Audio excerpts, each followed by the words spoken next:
ओम जयंती मंगला काली भद्रकाली कपालिनी दुर्गा क्षमा शिवा धात्री स्वाहा स्वधा नमोस्तुते। जय माता दी मित्रों, आज गुप्त नवरात्रि का 8वां दिन है और आज आप सभी सुनेंगे श्री दुर्गा सप्तशती पाठ अध्याय 12 और अध्याय 13 की कथा। कथा को पूर्ण श्रद्धा भाव और प्रसन्न मन से सुने। कथा को बीच में अधूरा ना छोड़ें। माता रानी की अपार कृपा आप सभी भक्तजनों पर सदा सर्वदा बनी रहे। आइए कथा सुनते हैं। प्रेम से बोलिए दुर्गा माता की जय।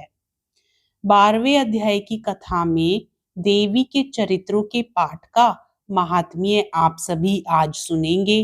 देवी बोली, हे देवताओं, जो पुरुष इन स्रोतों द्वारा एकाग्रचित होकर मेरी स्तुति करेगा तथा उसके संपूर्ण कष्टों को निसंदेह हर लूंगी। मधु कैटभ के नाश, महिषासुर के वध और शुंभ तथा निशुंभ के वध की जो मनुष्य कथा कहेंगे, मेरे महात्म्य को अष्टमी, चतुर्दशी व नवमी के दिन एकाग्रचित होकर भक्ति पूर्वक सुनेंगे, उनको कभी कोई पाप न रहेगा। पाप से उत्पन्न हुई विपत्ति भी उनको ना सताएगी। उनके घर में दरिद्रता ना होगी और ना उनको प्रियजनों का विछोह होगा। उनको किसी प्रकार का भय ना होगा। इसलिए प्रत्येक मनुष्य को भक्ति पूर्वक मेरे इस कल्याणकारक महात्म्य को सदा पढ़ना और सुनना चाहिए। मेरा यह महात्म्य महामारी से उत्पन्न हुए संपूर्ण उपद्रवों को एवं 3 प्रकार के उत्पातों को शांत कर देता है। जिस घर व मंदिर में या जिस स्थान पर मेरा यह स्रोत विधि पूर्वक पढ़ा जाता है, उस स्थान का मैं कभी भी त्याग नहीं करती और वहां सदा मेरा ही निवास रहता है। बलिदान, पूजा, होम तथा महोत्सव में मेरा यह चरित्र उच्चारण करना तथा सुनना चाहिए। ऐसा हवन या पूजन मनुष्य जानकर या बिना जाने करे, मैं उसे तुरंत ग्रहण कर लेती हूँ। और शरद काल में प्रत्येक वर्ष जो महापूजा की जाती है, उनमें मनुष्य भक्ति पूर्वक मेरा यह महात्म्य सुनकर सब विपत्तियों से छूट जाता है और धन धान्य तथा पुत्रादि से संपन्न हो जाता है। और मेरे इस महात्म्य व कथाओं इत्यादि को सुनकर मनुष्य निर्भय हो जाता है और महात्म्य के श्रवण करने वालों के शत्रु नष्ट हो जाते हैं तथा कल्याण की प्राप्ति होती है और उनका कुल आनंदित हो जाता है। सब कष्ट शांत हो जाते हैं तथा भयंकर स्वप्न दिखाई देना तथा घरेलू दुख इत्यादि सब मिट जाते हैं। बाल ग्रहों में ग्रसित बालकों के लिए यह मेरा महात्म्य परम शांति देने वाला है। मनुष्यों में फूट पड़ने पर यह भली भांति मित्रता करवाने वाला है। मेरा यह महात्म्य मनुष्यों को मेरी जैसी सामर्थ्य की प्राप्ति करवाने वाला है।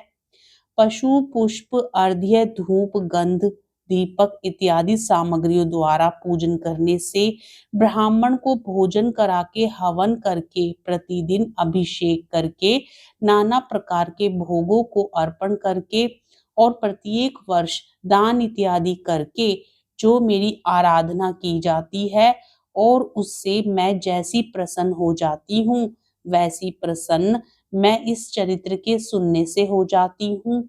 यह महात्म्य श्रवण करने पर पापों को हर लेता है तथा आरोग्य प्रदान करता है।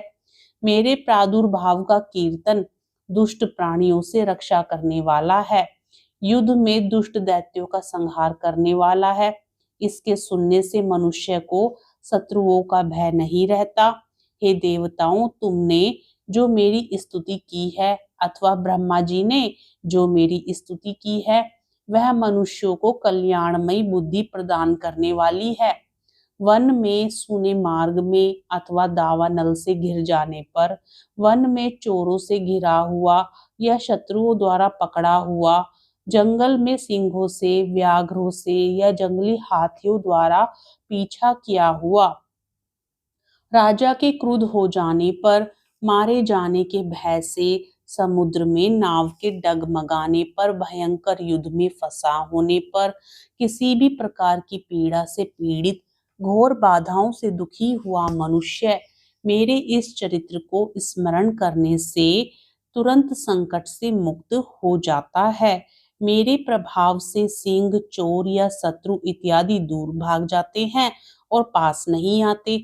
महर्षि ने कहा, प्रचंड पराक्रम वाली भगवती चंडिका यूं कहने के पश्चात सभी देवताओं के देखते ही देखते अंतर ध्यान हो गई और संपूर्ण देवता अपने शत्रुओं के मारे जाने पर पहले की तरह यज्ञ भाग का उपभोग करने लगे और उनको अपने अधिकार फिर से प्राप्त हो गए तथा युद्ध में देवताओं के शत्रुओं शुंभ व निशुंभ के देवी के हाथों मारे जाने पर बाकी बचे हुए राक्षस पाताल को चले गए। हे राजन, इस प्रकार भगवती अंबिका नित्य होती हुई भी बार बार प्रकट होकर इस जगत का पालन करती है, इसको मोहित करती है, जन्म देती है और प्रार्थना करने पर समृद्धि प्रदान करती है। हे राजन, भगवती ही महाप्रलय के समय महामारी का रूप धारण करती है और वही संपूर्ण ब्रह्मांड में व्याप्त है और वही भगवती समय समय पर महाकाली तथा महामारी का रूप बनाती है और स्वयं अजन्मा होती हुई भी सृष्टि के रूप में प्रकट होती है। वह सनातनी देवी प्राणियों का पालन करती है और वही मनुष्यों के अभ्युदय के समय घर में लक्ष्मी का रूप बनकर स्थित हो जाती है तथा अभाव के समय दरिद्रता बनकर विनाश का कारण बन जाती है। पुष्प, धूप और गंध आदि से पूजन करके उसकी स्तुति करने से वह धन एवं पुत्र देती है और धर्म में शुभ बुद्धि प्रदान करती है। अब सुनिए अध्याय 13 की कथा, जिसमें राजा सूरत और वैश्य को देवी का वरदान। महर्षि मेधा ने कहा, हे राजन, इस प्रकार देवी के उत्तम महात्म्य का वर्णन मैंने तुमको सुनाया। जगत को धारण करने वाली इस देवी का ऐसा ही प्रभाव है। वही देवी ज्ञान को देने वाली है और भगवान विष्णु की इस माया के प्रभाव से तुम और यह वैश्य तथा अन्य विवेकी जन मोहित होते हैं और भविष्य में मोहित होंगे। हे राजन, तुम इसी परमेश्वरी की शरण में जाओ। यही भगवती आराधना करने पर मनुष्य को भोग, स्वर्ग तथा मोक्ष प्रदान करती है। मार्कंडेय जी ने कहा, महर्षि मेधा की यह बात सुनकर राजा सूरत ने उन उग्र व्रत वाले ऋषि को प्रणाम किया और राज्य के छिन जाने के कारण उसके मन में अत्यंत गिलानी हुई और वह राजा तथा वैश्य तपस्या के लिए वन को चले गए और नदी के तट पर आसन लगाकर भगवती के दर्शनों के लिए तपस्या करने लगे। दोनों ने नदी के तट पर देवी की मूर्ति बनाई और पुष्प, धूप, दीप तथा हवन द्वारा उसका पूजन करने लगे। पहले उन्होंने आहार को कम कर दिया, फिर बिल्कुल निराहार रहकर भगवती में मन लगाकर एकाग्रता पूर्वक उसकी आराधना करने लगे। वह दोनों अपने शरीर के रक्त से देवी को बलि देते हुए 3 वर्ष तक लगातार भगवती की आराधना करते रहे। 3 वर्ष के पश्चात जगत का पालन करने वाली चंडिका ने उनको प्रत्यक्ष दर्शन देकर कहा। देवी बोली, हे राजन तथा अपने कुल को प्रसन्न करने वाले वैश्य, तुम जिस वर की इच्छा रखते हो वह मुझसे मांगो। वह वर मैं तुमको दूंगी क्योंकि मैं तुम पर अत्यंत प्रसन्न हूँ। मार्कंडेय जी कहते हैं, यह सुन राजा ने अगले जन्म में नष्ट ना होने वाला अखंड राज्य और इस जन्म में बलपूर्वक अपने शत्रुओं को नष्ट करने के पश्चात अपना पुनः राज्य प्राप्त करने के लिए भगवती से वरदान मांगा। और वैश्य ने भी, जिसका चित्त संसार की ओर से विरक्त हो चुका था, भगवती से अपनी ममता तथा अहंकार रूप आसक्ति को नष्ट कर देने वाले ज्ञान को देने के लिए कहा। देवी ने कहा, हे राजन, तुम शीघ्र ही अपने शत्रुओं को मारकर पुनः अपना राज्य प्राप्त कर लोगे। तुम्हारा राज्य स्थिर रहने वाला होगा। फिर मृत्यु के पश्चात आप सूर्य देव के अंश से जन्म लेकर सावर्णिक मनु के नाम से इस पृथ्वी पर ख्याति को प्राप्त होंगे। हे वेश्य, कुल में श्रेष्ठ, आपने जो मुझसे वर मांगा है वह आपको देती हूँ। आपको मोक्ष को देने वाले ज्ञान की प्राप्ति होगी। मार्कंडेय जी कहते हैं, इस प्रकार उन दोनों को मनोवांछित वर प्रदान कर तथा उनसे अपनी स्तुति सुनकर भगवती अंतर्ध्यान हो गई और इस प्रकार क्षत्रियों में श्रेष्ठ वह राजा सूरत भगवान सूर्य देव से जन्म लेकर इस पृथ्वी पर सावर्णिक मनु के नाम से विख्यात हुए। इस प्रकार श्री दुर्गा सप्तशती के सभी अध्याय संपूर्ण होते हैं। प्रेम से बोलिए जय माता दी।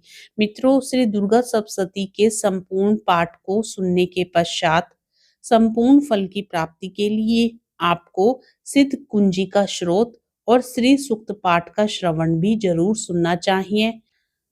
तो कल आप सभी सुनेंगे सिद्ध कुंजी का और श्री सूक्त पाठ। आज की कथा अच्छी लगे तो वीडियो को लाइक करना ना भूलें। जय माता दी।